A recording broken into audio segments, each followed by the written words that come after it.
에베소서 6장 1절에서 4절 말씀 저와 여러분이 한 절씩 교독하겠습니다. 자녀된 여러분, 주 안에서 여러분의 부모에게 순종하십시오. 이것이 옳은 일입니다. 내 부모를 공경하라고 하신 계명은 약속이 딸려 있는 첫째 계명입니다. 네가 잘되고 땅에서 오래 살 것이다 하신 약속입니다. 또 아버지 된 이 여러분, 여러분의 자녀를 노엽게 하지 말고 주님의 훈련과 훈계로 기르십시오. 아멘. 자리에 앉으시기 바랍니다. 여러분, 쇼윈도우 부부란 말 들어보셨죠? 쇼윈도우 부부가 좋은 뜻은 아니잖아요. 약간 뭔가 밖에 보일 때만 그런 것처럼 이렇게 보이는 부부. 실제는 그런 사이가 아닌데 밖에서는 되게 사이 좋은 것처럼. 그래서 부정적인 어떤 의미로 쓰이는데 사실 저는 오늘 이 좀 긍정적인 의미로 한번 살펴보고 싶습니다. 왜냐하면 우리는 어쩌면 이 세상 가운데 하나님이 빛이다, 소금이다, 그리스도의 향기다, 그리스도의 대사다, 우리 그리스도인들이 이렇게 말했기 때문에 우리 그리스도인의 가정은 어쩌면 쇼윈도 가정이 아닌가 이런 생각을 합니다. 무슨 말이냐면 우리를 본다는 거죠. 우리를 지켜보고 있다는 겁니다. 아, 정말 하나님을 믿는 가정은 어떨까? 정말 예수님을 믿는 가정은 어떨까? 우리 아빠가, 우리 엄마가 목사고 집사고 성도인데 자녀들이 지켜본다는 겁니다. 정말 하나님을 믿는 사람은 어떻게 살까?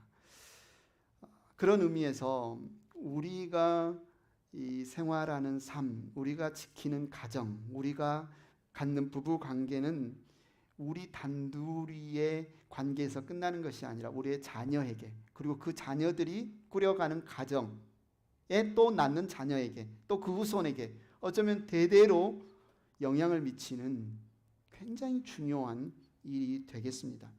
그런 의미에서 우리가 지켜야 하는 것들이 있는데요, 지키지 못했을 때 그 충격과 그 피해가 너무나 크기 때문에 반드시 지켜야 하는 것 중에 한 가지가 그런 의미에서 가정이라고 말할 수 있습니다. 우리는 가정을 지켜야 되죠.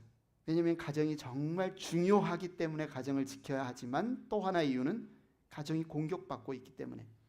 여러분, 가정이 공격받는다는 사실을 알고 있었습니까? 실제로 사실로 최초의 가정부터 공격을 받았습니다. 여러분이 아는 최초의 가정, 아담과 하와의 가정, 그죠? 누가 공격을 했습니까? 사단이 공격을 했습니다. 아담과 하와의 부모님은 누구였죠?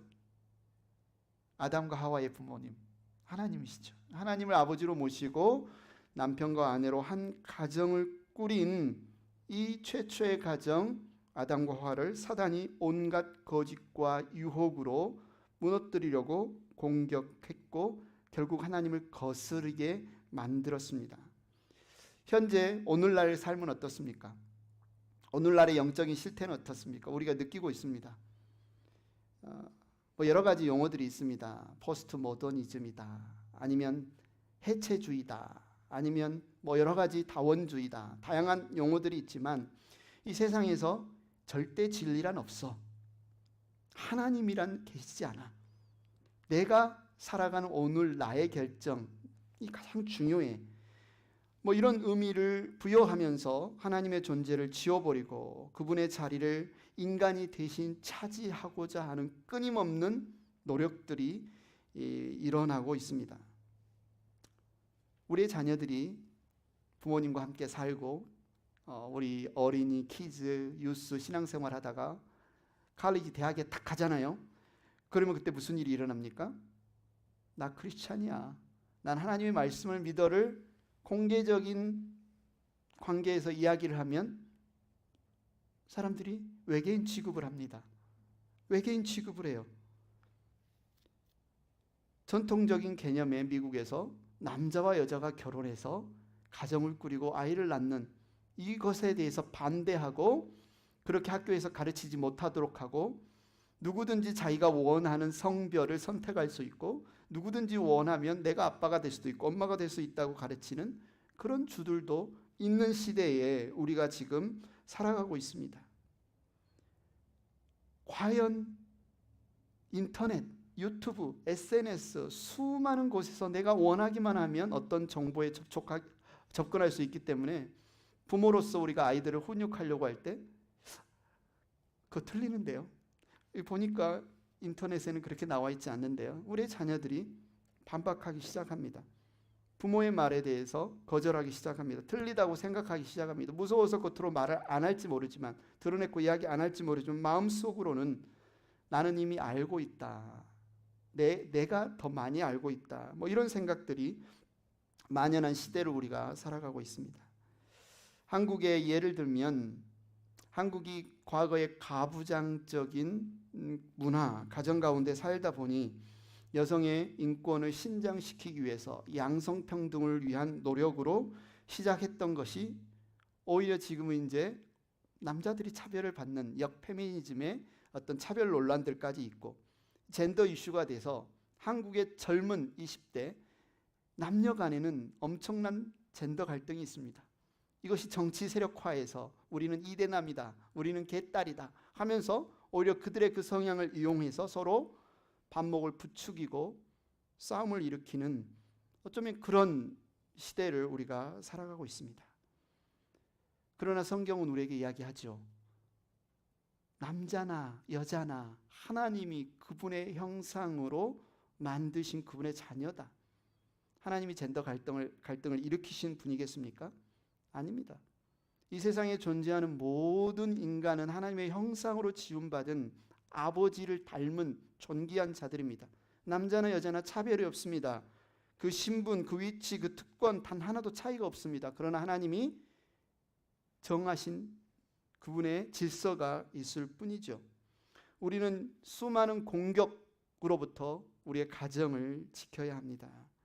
가정을 지키는 일, 내가 결혼해서 아이 낳고 열심히 일해서 돈 벌고 먹여 살리고 학교 보내면 저절로 되겠지. 절대로 아닙니다, 여러분. 우리가 가정을 지켜야 한다는 이 책임을 가지고 기도하고 정말 성경에서 어떻게 우리가 가정을 지켜야 하는지 이 사실을 우리가 배우지 않는다면 우리는 건강한 가정을 지킬 수 없습니다. 건강하지 않은 가정을 뭐 여러 가지로 표현합니다. 엮이는 가정이다. 여러분이 자라온 가정은 어땠을까요? 상처가 있었습니까? 아픔이 있었습니까? 그러면 지금 여러분이 꾸리고 있는 여러분의 가정은 어떻습니까? 한 남자와 한 여자가 만나 결혼의 언약을 하고 가정을 꾸립니다. 둘이서 잘 지내고 있습니다. 갑자기 낯선 손님이 찾아옵니다. 불편한 손님이 찾아옵니다. 그런데 이 손님이 오히려 주인 노릇을 해요. 오히려 이거 해달라 저거 해달라 뿐만 아니라 사고도 칩니다. 이런 사고 저런 사고. 부부는 힘겹게 이 손님을 잘 섬깁니다. 그런데도 이 가정을 시끄럽게 하고 부부를 힘들게 하는 이 손님을 내어쫓지 않습니다. 왜죠? 이 손님은 그들의 자녀이기 때문입니다. 부부만 있는 가정에 자녀가 왔을 때 어떤 일들이 벌어집니까? 부부 자체가 죄인이죠. 남편도 죄인이요. 아내도 죄인이요. 그런데 아무리 이쁘고 귀여운 아이라 할지라도 죄인이 또 한 명 가정에 생겨난 거죠. 가정은 죄인인 남자와 죄인인 여자가 그리스도 안에서 하나님의 거룩한 형상으로 다듬어져가는, 성화되어져가는 장소가 가정입니다. 부부 안에서만도 이 관계만도 해결하기가 너무 힘들고, 지난주에 우리가 나누는 것처럼 하나님이 우리에게 주신 그 명령, 복종하라, 사랑하라, 우리 힘으로 되지 않는구나. 우리 힘으로 가정을 지킬 수 없다는 사실을, 하나님 예수님을 바라봐야 된다는 사실에 힘겨울 그때 또 하나의 죄인인 우리 자녀가 추가되었으니 얼마나 힘이 들겠습니까? 예수님이 없는 가정은 어떤 면에서 그래서 너무 바닥을 칠 수밖에 없습니다. 한계를 경험할 수밖에 없습니다. 이런 상황에 사단은 집요하게 공격을 하죠. 나의 죄의 본성, 나의 욕심, 나의 에고, 나의 이기심을 끊임없이 자랑을 하고, 이 세상의 풍조는 우리를 이 세상의 가치관과 사고 방식대로 살아가도록 끊임없이 유혹할 때 우리가 가정을 어떻게 지킬 수 있을까요? 우리가 가정을 어떻게 건강하게 세워갈 수 있을까요? 자녀가 말이 되지 않을 때, 이민 와가지고 자녀와 의사소통이 안 될 때 어떻게 해야 되지? 우리가 쉽게 접근하는 것이 유튜브 영상이나 교육 영상입니다. 금쪽이 상담소, 한국의 오인영 박사의 조언 같은 것 도움이 되긴 합니다. 그러나 어떨 때는 오히려 이런 교육 관련 영상들, 조언이라는 이 영상들이 오히려 부모에게 안 좋은 영향을 미치기도 합니다. 왜냐하면 가족은 하나님이 만드신 하나님의 창조물이기 때문에 그렇습니다. 어느 순간부터 남편과 아내가 서로 맞지 않으면 헤어질 수 있지. 부모 없는, 미국 같은 경우만 해도 헤어져서 사는 부모 없는 싱글맘, 이런 어떤 편부모 가정을 그냥 자연스럽게 받아들이고 전혀 그것이 문제가 되지 않는 것처럼 보편화시킵니다. 아이들 가운데서 또 마음에 안 들면 가정이 헤어질 수 있지. 엄마 아빠 따로 살 수 있지. 위험이라고 생각하지 않죠.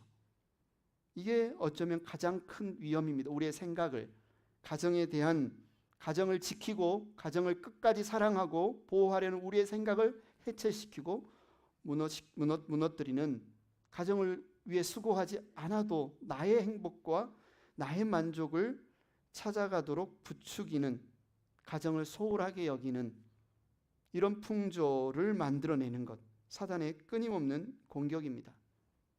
우리는 가정을 지켜야 됩니다.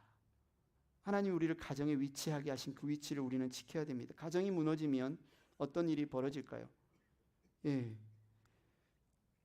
기독교가 초대교회에 그 많은 고난과 핍박과 불신 가운데서도 무너지지 않고 오히려 박해 가운데서도 수많은 새로운 신자들을, 복음을 증거할 수 있었던 그 기본에는 가정이 있었습니다. 하나님을 온전히 사랑하고 섬기는 건강한 가정. 우리는 그 시대에 어쩌면 살아가고 있는지 모르겠습니다. 코로나 이후에 포스트 모더니즘에 특히 미국에서는 굉장한 가정에 대한 압박들이 몰려오고 있고, 특히 기독교 가정으로서 우리가 살아간다는 위기 가운데 있을 때 우리는 어떻게 그러면 이 가정을 지킬 수 있을까? 어떻게 가정을 지킬 수 있을까? 저는 오늘 그 가정을 지킬 수 있는 하나님께서 우리에게 명령을 주셨다고 봅니다. 우리는 하나님의 말씀, 명령을 지킴으로써 가정을 지킬 수 있습니다. 두 가지 지키는 것. 먼저 뭘 지켜야 돼요? 하나님의 명령을 지킬 때 무엇을 지킬 수 있습니까? 가정을 지킬 수 있습니다. 명령을 지킨다는 것은 순종한다는 의미이고, 가정을 지킨다는 것은 보호한다는 의미입니다. 한마디로 하나님의 명령에 순종할 때 우리는 우리의 가정을 보호할 수 있습니다. 그리스도 안에서 새로운 피조물 된 우리는 새로운 신분에 맞게 부르심에 합당한 삶, 또 하나님이 정하신 그 위치에 서서 그 자리를 지키는 삶을 살아갈 때, 지난주에 우리가 남편과 아내로서의 그 위치를 지키는 것이 복종이다라고 했던 것처럼 오늘 부모와 자녀에게 주신 그 하나님의 명령을 우리가 지킬 때 우리는 가정을 지킬 수 있습니다. 그래서 각 이 두 가지씩 명령을 한번 살펴보고 싶습니다. 가정을 지키기 위해 특별히 자녀가 지켜야 할 두 가지 명령이 있죠. 여러분이 이미 수없이 이 본문을 가지고 설교를 들었고 아마 알고 있을지라도 우리가 다시 리마인드를 하면서, 아는 것과 우리가 실천하는 것은 다르잖아요. 오늘 여러분에게 이것이 다시 리마인드가 되었으면 좋겠습니다. 가정을 지키기 위해 자녀가 지켜야 할 첫 번째 명령은 주 안에서 여러분의 부모에게 순종하십시오라고 명령하고 있습니다. 자녀에게는 부모에게 순종하라는 명령이 주어졌어요. 순종하라. 부모에게 순종하라. 순종해야 됩니다. 그런데 우리가 기억해야 될 것은 부모에게 이 순종하라는 명령은 듀데이가 있습니다. 언제까지요? 언제까지 부모에게 순종해야 될까요? 결혼하기 전까지, 그죠? 창세기 2장 24절에 보니까 그러므로 남자는 아버지와 어머니를 떠나 아내와 결합하여 한 몸을 이루는 것입니다. 남자와 여자가 이제 가정에서 독립해서 새로운 가정을 꾸리게 되면 이제는 그 가정의 가장이 되어서 그 가정을 꾸려가는 데 집중하는, 이제는 더 이상 부모로부터 명령을 받고 순종하는 그런 상황이 아닙니다. 그래서 자녀가 부모에게서 독립해서 가정을 꾸릴 때까지, 그 전까지는 부모의 명령에 순종을 해야 되죠. 아니면 결혼을 하지 않았더라도 성인이 돼서 분가해서 독립하게 되면 이제 본인이 하나님의 말씀을 듣고 순종해야 될 어떤 독립적인 자녀라면 이제는 부모의 명령에 순종할 의무에서 자유로워지는 겁니다. 그렇다고 해서 부모의 뜻을 무조건 무시해도 된다라는 것이 아니라, 이제는 성인으로서 독립한 자녀에게는 자기 스스로 인생에 대해서 스스로 책임져야 할 책임이 주어진 거죠. 그래서 자녀에게 주어진 순종하라는 명령, 이 시대 사람들이 복종, 순종이란 단어를 좋아하지 않습니다. 자녀들은 어떻게 끊임없이 자기가 원하는 것을, 원하는 뜻을 이룰까? 아무리 부모라 할지라도, 심지어 이민 와서 살아가는 우리들보다 아이들은 영어도 훨씬 더 잘하고 이 미국 문화도 훨씬 더 잘 알기 때문에 때때로 우리가 자녀들에게 도움을 받지 않습니까? 그렇다 보면 아이들은 더 생각하는 거죠.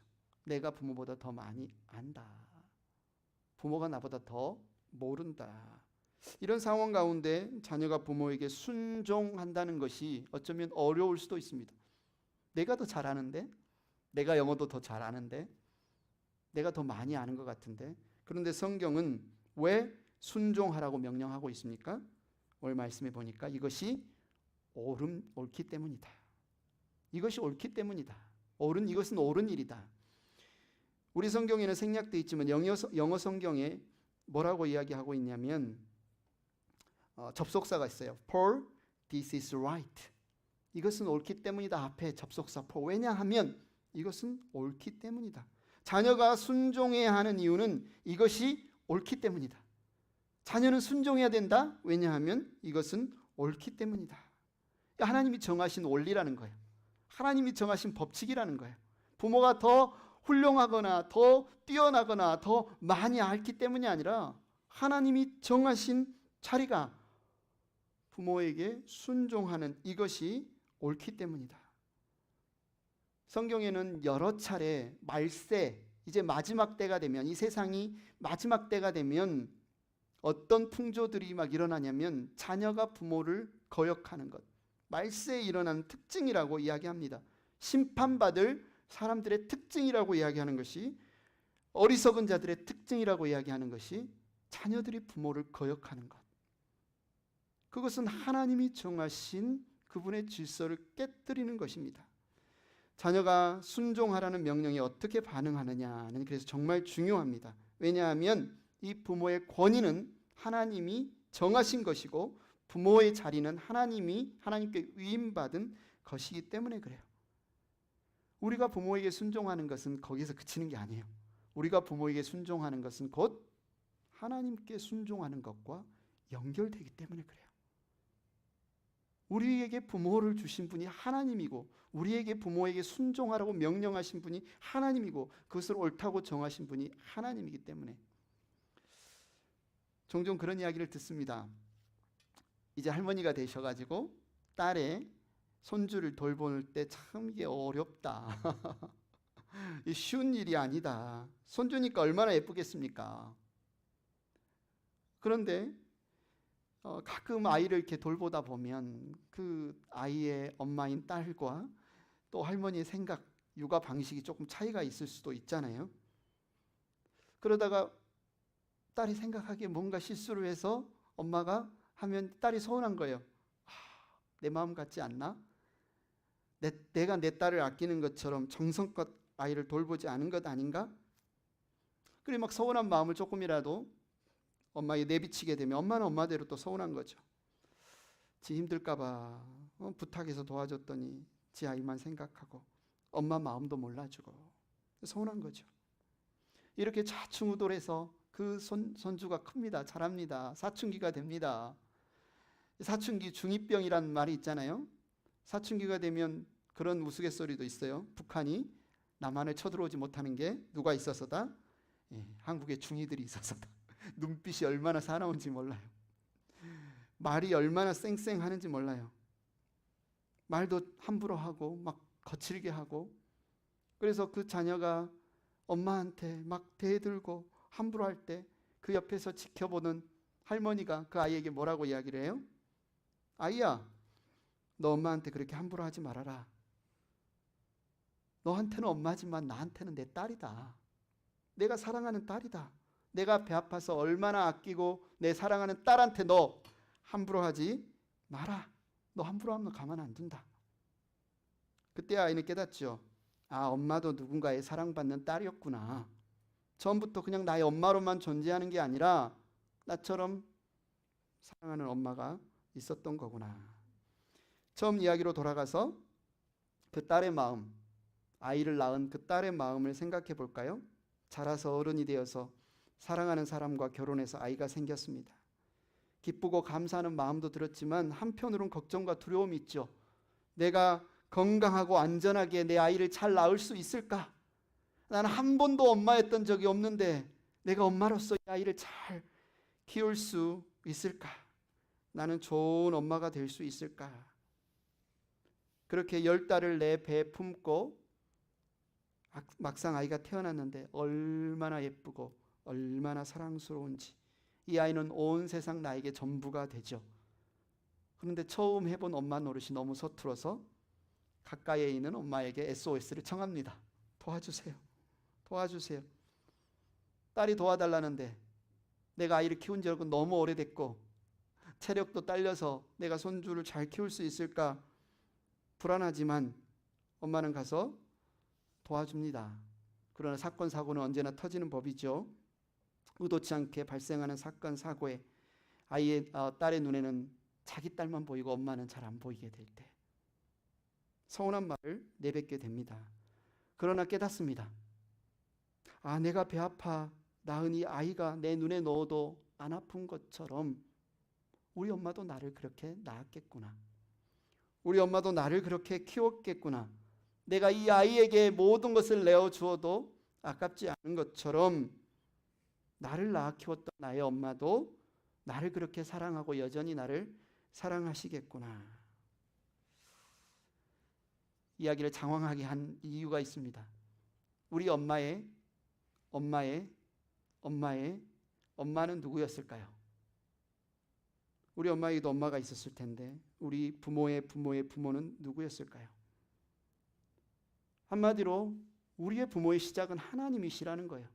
우리가 그 엄마의 마음이 절절히 느껴지고 딸로서 부모의 마음이, 부모가 얼마나 나를 사랑하고 나를 얼마나 아끼고 부모가 또 그 자녀를 얼마나 정말 사랑하는 것처럼 그 시작이 어디에서 시작되었다는 거예요? 하나님께로부터 시작되었다는 거예요.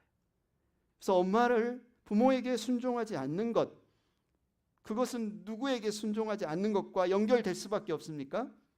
하나님, 그분께 순종하지 않는 것과 연결될 수밖에 없습니다. 그 사춘기 딸이 엄마에게 함부로 하는 것에 할머니가 속상한 것처럼 우리가 우리의 부모를 순종하지 않을 때 가장 속상하신 분이 누구라고요? 우리 하나님. 누구를 거역하는 것이 된다고요? 우리 하나님을 거역하는 것이 됩니다. 그래서 하나님은 정하신 거예요. 부모에게 순종하라. 이것이 뭐다? 옳은 것이다. 이것은 옳은 일이다. 이것은 너에게 유익한 일이고 너에게 복이 되는 일이고 부모에게 순종하는 것은 옳은 일이다. 그런데 이게 순종하라는 명령에 예외사항을 딱 만들어놨죠. 주 안에서 순종하라. 만약에 부모가 주님을 떠나라고 한다면, 만약에 부모가 주님의 말씀에 거역하라고 시킨다면 우리는 순종할 수는 없지요. 그 말은 예외지요. 거절해야 되겠죠. 그러나 우리는 그것이 아닌 한 주 안에서 부모에게 순종해야 됩니다. 어떤 태도로 순종해야 되는지 골로새서 3장 20절 한번 읽어보겠습니다. 시작. 자녀된이 여러분 모든 일에 부모에게 복종하십시오. 이것이 주님을 기쁘게 해드리는 일입니다. 좀 전에 이야기한 것처럼 나는 분명히 우리 부모에게 순종했는데 누가 기뻐하신대요? 주님이 기뻐하신대요. 주님이 기뻐하신대요. 그래서 우리는 부모에게 순종하고 복종할 때 누구에게 순종하고 복종하듯이 누구를 기쁘시게 하기 위해서 우리 주님을 기쁘시게 하는 일로 우리는 부모에게 순종하는 것이다 라고 성경은 이야기하는 거예요. 부모에게 순종하는 것은 하나님께 순종하는 것이고, 부모에게 순종하지 않는 것은 하나님께 순종하지 않는 것이 됩니다. 가벼운 문제가 아니죠. 치고받고 투닥투닥 부모 싫다고, 너무 감정적이라고, 우리 엄마는 우리 아빠는 너무 말이 앞뒤가 안 맞는다고, 아니면 내 기분이 지금 상했으니까 나는 안 들을래, 이렇게 감정적으로 기분에 따라서 내가 순종하고 말고를 선택할 상황이 아니라는 겁니다. 부모에게 순종하지 않는 것은 하나님께 순종하지 않는 것이 되고, 습관처럼 불순종하고 부모를 거역하는 것은, 그래서 구약의 율법에 그런 자녀에게는 돌을 쳐서 죽이라고까지 명령하고 있습니다. 우리 예수님이 이 땅에 오셔서 인간으로 살아가실 때 그는 하나님의 아들이시면서도 육신의 부모에게 철저히 순종하셨습니다. 우리 예수님이 그렇게 순종하셨다면 하물며 저와 여러분은 그 어떤 핑계가 있겠습니까? 우리 부모가 나에게 서운하게 했으니까, 내가 더 똑똑하니까, 우리는 그 어떤 핑계도 될 수 없습니다. 우리는 부모에게 순종해야 된다, 주 안에서. 두 번째 명령, 가정을 지키기 위해 자녀가 지켜야 할 두 번째 명령은 공경하라입니다. 공경하라. 내 부모를 공경하라. 에베소서 6장 2절 3절에 보니까 사도 바울은 10계명의 다섯 번째 계명, 내 부모를 공경하라는 계명을 가지고 와서 여러분 가정을 지키기 위해서 여러분의 부모를 공경하십시오라고 이야기합니다. 공경한다는 뜻은 무슨 뜻이에요? 가치를 두는 거예요. 높이 평가하는 거예요. 부모가 나를 10달 뱃속에 낳고 진자리 마른자리 다른 애들보다 훨씬 내가 어쩌면 가난할 수 있고 덜 혜택을 받았다고 생각할지 모르겠지만, 부모를 통해서 하나님 내게 주신 이 생명이 얼마나 귀하고 가치 있는 것을 인정하는 것, 부모의 그 자리, 부모의 그 소중함을 인정하고 마땅한 태도로 부모를 공경하는 것, 대하는 것, 그것이 공경입니다. 공경하라는 명령에는 제한이 없어요. 순종하라는 언제까지예요? 내가 이제 가정을 꾸려서 내 가정을 이루기 전까지 부모의 명령에 순종하지만, 공경은 언제까지예요? 계속 일생 동안 우리가 순종해야 될 명령이라는 거죠. 자녀가 부모에게 공경할 때 주어지는 약속이 있습니다. 뭐라고 약속하고 있어요? 네가 잘되고 땅에서 오래 살 것이다. 네가 잘되고 땅에서 오래 살 것이다. 어떤 사람들은 이걸 문자적으로 해석해서, 일찍 죽은 사람들은 부모를 공경하지 않았나? 아닙니다. 이건 보편적인 명령이죠. 일찍 돌아가셨다고 해서 부모를 공경하지 않았기 때문에 그랬다라고 우리가 말할 수 없지만, 보편적으로 자녀가 부모를 공경할 때 그 자녀들에게 하나님이 복을 주시겠다는 겁니다. 잘되게 하시겠다는 거예요. 우리는 노령화 시대에 살아가고 있죠. 이 공경한다는 의미에는 부모를 보양하고 부모의 육체 실질적인 필요를 제공하는 것까지 포함이 됩니다. 노령화 시대에 우리 부모가 오래 사시잖아요. 우리 사는 거 바빠서 그분들의 삶을 돌아보지 않고 우리 삶에만 어쩌면 매달려 사는 것은 부모를 공경하지 않는 삶일 수 있습니다. 우리는 부모가 무엇이 필요한지, 심지어 말벗이 필요할 수 있어요. 여러분도 가게에서 보면 나이 드신 미국 분들이 오셔서 그냥 빵 하나 사면서도 얼마나 많은 말을 시키는지 몰라요. 왜 그럴까요? 외로워서 말벗이 필요해서. 그래서 여러분이 한국에 계시다면 전화를 드려서 그냥 안부 인사만 드리지 말고 물어보십시오. 오늘 뭐 드셨냐고, 오늘 어땠냐고, 무슨 일 있었냐고. 말을 좀 대화를 해드리는 것도 부모를 공경하는 것에 포함이 됩니다. 부모를 공경하는 것은 우리 평생 동안 하라는 우리의 명령이지만, 근데 제한이 있어요. 무슨 제한이 있습니까? 우리 부모님께는 시간 제한이 있습니다. 하나님이 정하신 때 하나님이 우리 부모님을 부르시면 우리 하고 싶어도 공경할 수 없어요. 다만 이제 우리는 그분을 기억하고 그분을 통해서 하나님이 나를 이 땅에 보내주신 것에 대해서 감사할 수는 있겠죠. 그래서 우리는 첫 번째, 자녀로서 가정을 지키기 위해서 주 안에서 부모에게 순종하라. 두 번째, 부모를 공경하라. 세 번째, 가정을 지키기 위해 부모가 지켜야 할 명령이 있습니다. 부모가 지켜야 할 명령. 부모도 하나님께 복종해야 됩니다. 첫째, 노엽게 하지 말라. 아버지 되니 여러분, 여러분의 자녀를 노엽게 하지 말고라고 이야기합니다. 이 명령이 아버지 되니 여러분이라고 이야기하니까 어머니에게는 해당되지 않은 말씀인가 보다. 아닙니다. 아버지는 가정의 대표이면서 부모를 대표하기 때문에 아버지, 어머니 모두를 다 포함하는 용어입니다. 어쩌면 저와 여러분에게는 이 명령이 그치? 너무 자녀 기죽이고 너무 자녀 막 이렇게 하면 안 되지 다가올 수 있겠지만 당시 바울이 지금 에베소 교회에 이 편지를 쓰면서 이 명령을 할 당시에는 이건 굉장히 혁명적이고 충격적인 명령이었어요. 왜냐하면 당시 로마법, 로마 제국이 그 당시의 세상을 통치하고 있을 때 아버지에게는 모든 권한이 있어요. 무슨 권한이 있냐면 심지어 자기 자녀가 마음에 들지 않으면 죽일 수도 있고 심지어 노예로 팔아버릴 수도 있고 집에서 쫓아낼 수도 있는 그 막강한 권한이 아버지에게 있던 시절입니다. 이런 시절에 사도 바울은 지금 믿는 형제자매 가정에게 뭐라고 지금 명령하고 있는 거예요? 자녀를 노엽게 하지 말라라고 이야기하고 있는 거예요. 왜냐하면 그 자녀의 아버지는 누구다? 육신의 자녀는 나지만 부모는 나지만 실제 부모는 누굽니까? 하나님이시다는 겁니다. 하나님이시기 때문에 우리는 내가 최고 권력, 최고 주권자, 명령권자가 아니라 나도 청지기이고 육신의 부모에게 하나님이 잠깐 맡겨주신 자녀이기 때문에 우리는 자녀를 노엽게 해서는 안 된다. 그러면 우리가 이 말씀을 또 문자적으로 그대로 받아들여서 우리 자녀를 노엽게 하면 안 되지. 화나게 하면 안 되지. 항상 예, 오케이. 절대로 화나게 하지 말라는 그런 뜻일까요? 아니잖아요. 왜냐하면 우리가 자녀를 안전하게 지키기 위해서 또 건강하고 옳게 지키기 위해서 때로는 징계해야 될 때도 있고 옳지 않은 것에 대해서는 하지 말라고 할 때도 있잖아요.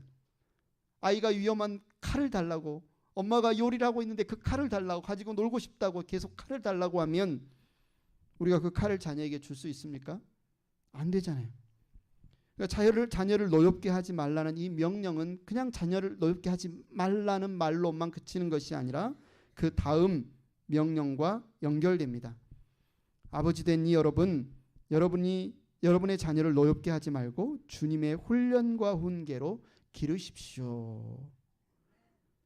그래서 주님의 훈련과 훈계로 양육하기 위해서 그 목적에 따라서 우리는 자녀를 노엽게 하지 말라. 근데 부모로서 우리는 이 부분을 진지하게 한번 생각해 봐야 됩니다. 진짜 내가 우리 자녀에게 화내고 혼내고 자녀를 화나게 했던 것이 주님의 훈련과 훈계로 양육하기 위해서였는지 나의 감정의 쓰레기통으로 사용하지는 않았었는지 만약에 그랬다면 이것은 우리가 하나님께 회개해야 되죠. 하나님이 예수 그리스도의 핏값을 주고 사신 너무나 존귀한 생명, 인격체에게 마치 나의 소유인 것처럼 나는 그래도 되는 것처럼 나의 욕심과 나의 뜻을 이루기 위해 나의 자녀를 부당하게 대하지는 않았는가? 포지션 파워라고 하지요. 미국에서는 포지션. 내가 아빠니까, 내가 엄마니까. 한국에서는 그것을 갑질이라고 합니다. 갑질. 내가 사장이고 당신은 종업원이니까 막 권위로 포지션 파워를 가지고 과도하게 사용하는 것을 갑질이라고 하는데 우리는 우리의 포지션 파워만을 혹시 가지고 우리 자녀에게 갑질하지는 않았습니까? 지나친 요구를 하지 않았습니까? 상처되는 말을 하진 않았습니까? 나의 기대를 만족시키는 나의 아바타로 여기지는 않았습니까? 내 생각대로, 내 기분대로 내 자녀를 통제하고 억압하진 않았습니까? 다른 집 자녀와 비교해서 너는 왜 이걸 못하니, 그거밖에 안 되니 라고 비교하진 않았습니까? 이런 다양한 방법으로 부모는 자녀를 화나게 할 수 있습니다. 그러나 우리는 기억해야 돼요. 이 자녀는 나만의 자녀가 아니다. 하나님의 형상으로 지음받은 하나님의 자녀이고 하나님의 소유이고 하나님께서 그를 위해 자기의 가장 소중한 외아들 예수님을 내어주신 자라는 사실을 기억해야 됩니다. 인격체라는 사실을 기억해야 됩니다. 그래서 우리는 주의 훈계와 훈련으로 양육하기 위해서 자녀를 노엽게 하지 말아야 되고, 네 번째, 가정을 지키기 위해 부모가 지켜야 할 명령, 주님의 훈련과 훈계로 기르십시오. 부모에게 주어진 이 기르라는, 양육하라는 명령을 지키려고 할 때 부모가 기준으로 삼아야 될 기준이 바로 주님의 훈련과 훈계입니다. 주님의 훈련과 훈계는 무엇일까? 머리 아픈 거 싫잖아요. 어떻게 하는 게 훈련과 훈계지? 내가 가지고 있는 신앙관을 그대로 자녀에게 접목시키는 사람들이 있습니다. 주일날 안 빠지고 교회 다니면 열심히 헌금하면, 열심히 종교 의식을 잘 지키면, 내가 그렇게 하도록 시키면 혹시라도 교회 빠지려고 하면 빠지지 말라고 혼내면서까지 예배 드리라고 하면, 이게 내가 우리 자녀를 잘 키우는 건가? 신앙적으로, 영적으로? 아니잖아요. 이거는 단순히 뭡니까? 종교 생활만을 가리키는 거잖아요. 종교 생활만을 가리켰다고 우리가 지금 주의 훈련과 훈계로 내 자녀를 잘 양육했다고 우리는 말할 수 없습니다. 내가 먼저 하나님의 말씀 안에 깨달아져야 됩니다.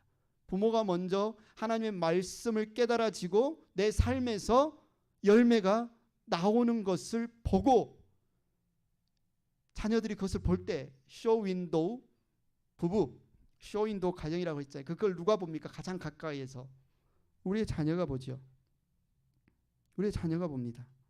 그 자녀가 그것을 볼 때 실제로 주의 훈계와 훈련으로 그들이 양육받게 되어진다는 겁니다. 우리가 가정에서 우리 자녀와 함께 살지만 우리 자녀들은 학교에 갑니다. 그죠? 학교에서 친구들에게 이런저런 이야기들을 듣습니다. 제가 우리 둘째 혜원이가 뭔가 잘못을 할 때 혼내면 드는 근거가 있어요. 내 친구들은 다 그렇게 하지 않는다. 내 친구들 집은 다 그렇게 하지 않는다.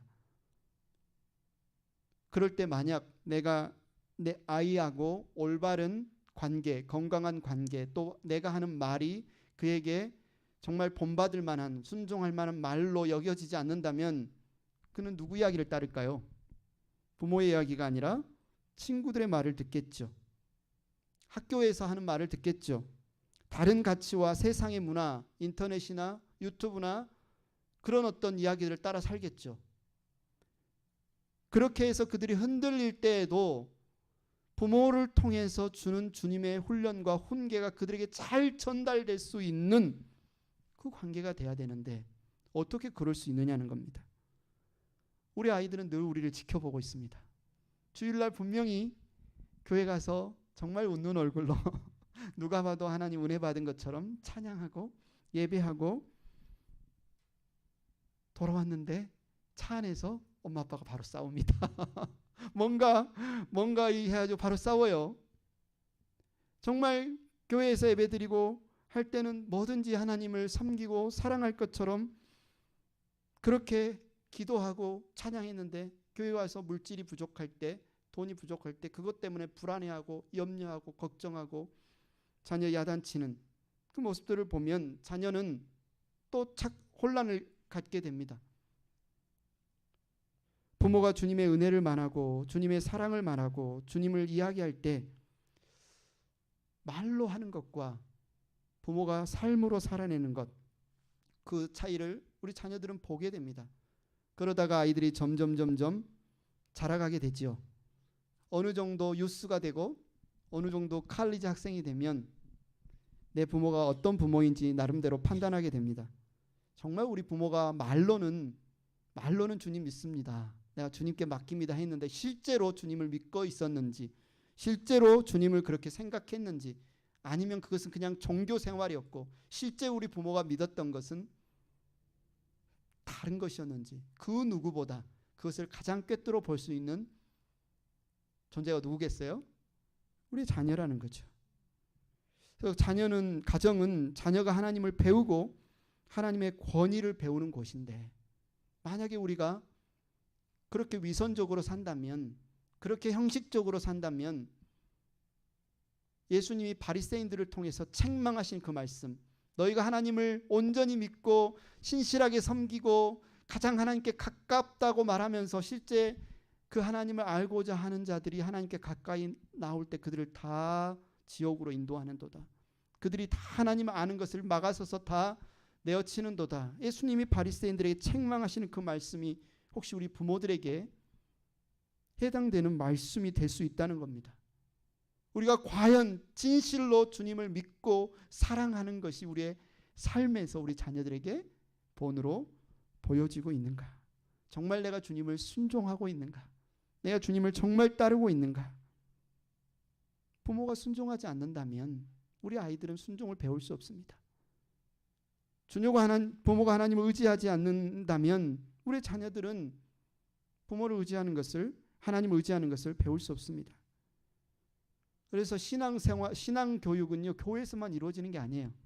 우리 주일학교 예배만 보내면 저절로 되는 것이 아니라 홈스쿨링, 우리의 가정에서 신앙의 홈스쿨링이 되어야만 우리 아이들이 실제로 성령으로 거듭나고 예수님의 제자로 자라갈 수 있는 그 가장 중요한 통로가 부모라는 사실을 우리는 잊지 말아야 합니다.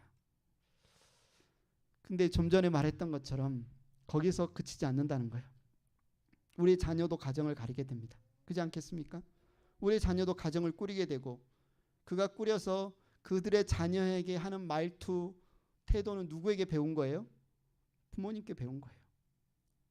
그럼 그대로 우리의 손주들에게 물려가서 그들은 또 그 부모에게 배운 그대로 그들의 또 자녀에게 물려주면서 이스라엘 백성이 가나안 땅에 들어가고 그 하나님이 주시는 젖과 꿀이 흐르는 그 엄청난 복과 은혜를 누리면서도 하나님께 점점 멀어졌던 그 시작들이 바로 그 부모로부터 내려오는 불순종의 본이었다는 사실을 우리는 기억해야 합니다. 그래서 우리가 나 자신을 먼저 지키는 것, 내가 하나님의 말씀에 오늘 온전히 씨름하고 순종하고 사탄의 유혹으로부터 내가 정말 승리하는 것이 곧 내 자녀를 지키고 우리의 가정을 지키는 것이라는 사실을 잊지 마시기 바랍니다. 오늘 말씀이 지금 어디서부터 왔냐면요, 에베소서 5장 18절, 술 취하지 말라 오직 성령의 충만을 받으라라는 명령에서 시작돼서 성령 충만의 열매 중에 하나가 21절입니까? 여러분은 서로 복종하십시오라는 말씀에 이제 모든 인간관계, 첫 번째 남편과 아내의 관계 여러분은 서로 복종하십시오라고 했고, 두 번째 인간관계인 부모와 자녀 여러분 서로 복종하십시오에 있어서 자녀로서 우리는 부모를 순종하고 부모를 공경하는 것이 하나님의 말씀에 복종하는 것이고, 부모로서 우리가 자녀를 뭡니까? 노엽게 하지 않고 주의 훈련과 훈계로 양육하는 것이 주님께 복종하는 것이다. 이 말씀이 다 연결되어집니다. 그래서 오늘 우리가 가정을 지키기 위해서 기억해야 될 것은 하나님이 정하신 그 말씀, 하나님이 정하신 그 질서를 내가 오늘 가정에서 지키는 것, 내 자리가 지금 어디인가? 내 자리가 지금 어디인가? 내게 주어진 역할이 지금 무엇인가? 하나님 말씀을 통해서 살피고 지키는 것이 가정을 지키는 것이에요. 여러분 퍼즐 있잖아요. 월마트에 가면 퍼즐 있잖아요. 500피스도 있고 1000피스, 2000피스도 있는데 퍼즐이 막 섞여 있을 때는 무슨 그림인지 도저히 알 수 없습니다. 그러나 퍼즐이 각 모양대로 그 위치, 제 위치에 놓여졌을 때 우리는 아름다운 그림을 볼 수 있습니다. 우리의 가정이 바로 그것과 같습니다. 하나님이 남편과 아내로, 부모와 자녀로 우리에게 세우신 그 자리를 우리가 하나님의 명령을 따라, 하나님의 말씀을 따라 순종하고 지킬 때, 아무리 사단이 거짓말로, 아무리 이 세상이 하나님은 없다, 남자든 여자든 누구든지 아빠 엄마가 될 수 있고 남자끼리든 여자끼리든 결혼할 수 있다 주장하는 이 세상의 그 많은 풍조에 맞서 우리는 하나님이 우리에게 주신 가정을 지킬 수 있습니다. 그래서 여러분, 오늘 말씀을 통해서 우리가 정말 가정을 지켜야 될 중요한 사명이 우리에게 주어진 사실을 잊지 마시고, 지키기 위해서 하나님의 말씀을 여러분이 읽고 듣고 읽고 연구하고 암송하고 뭡니까 또 묵상하고 적용하는 삶이 얼마나 여러분에게 중요한지 깨달았으면 좋겠습니다. 우리 찬양팀 앞으로 나오시고요. 이 시간 우리가 정말 사랑을 고백했으면 좋겠는데요. 우리의 아버지의, 우리의 어머니의 어머니의 어머니의 어머니는 누구시라 그랬죠? 우리의 아버지의 아버지의 아버지의 아버지는 누구시라 그랬죠? 하나님이십니다. 우리 다 같이 일어나서 우리가 이 찬양으로 우리가 고백했으면 좋겠습니다.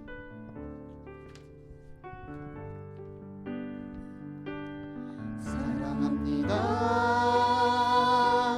나의 예수님, 사랑합니다 아주 많이요, 사랑합니다 나의 예수님, 사랑합니다 그것뿐이에요. 사랑한다 아들아, 내가 너를 잘 아노라. 사랑한다 아들아, 내게 축복 더하노라. 사랑합니다 나의 예수님, 사랑합니다 나의 예수님, 사랑합니다 아주 많이요, 사랑합니다 나의 예수님, 사랑합니다 그것뿐이에요. 사랑한다 내 딸아, 사랑한다 내 딸아, 내가 너를 잘 아노라. 사랑한다 내 딸아, 내게 축복 더하노라. 이 시간에 여러분 고백하십시오. 그렇습니다. 하나님은 나의 아버지시고 나의 부모이십니다. 우리 육신의 부모를 통하여서 나에게 하나님의 사랑을 알게 하여 주시니 감사합니다. 하나님의 그 은혜를 알게 해 주시니 감사합니다. 우리가 부모를 순종하고 공경하는 삶의 모범이 되어지기를 원하고, 만약 부모님이 이제 주님의 부르심을 받고 주님 곁으로 갔다면 이제 나의 삶에 있어서 우리의 가정이 주님을 믿는 가정으로, 하나님을 아버지로 온전히 순종하고 공경하는 가정으로 그렇게 살아갈 수 있는 은혜를 부어주시기를 원합니다. 우리를 보면서 많은 가정이 하나님의 살아계심과 하나님께 순종하는 자들이 받는 복을 볼 수 있는 가정 될 수 있게 해달라고 이 시간 여러분 기도하시고, 여러분 우리의 자녀들에게 정말 하나님 주의 훈련과 훈계로 그들을 노엽게 하지 않고 하나님의 자녀를 우리가 잘 양육하는 일에 헌신하고 수고하게 해달라고, 우리의 가정을 지키게 해달라고 이 시간 결단하면서 다시 한번 잠잠히 기도하겠습니다.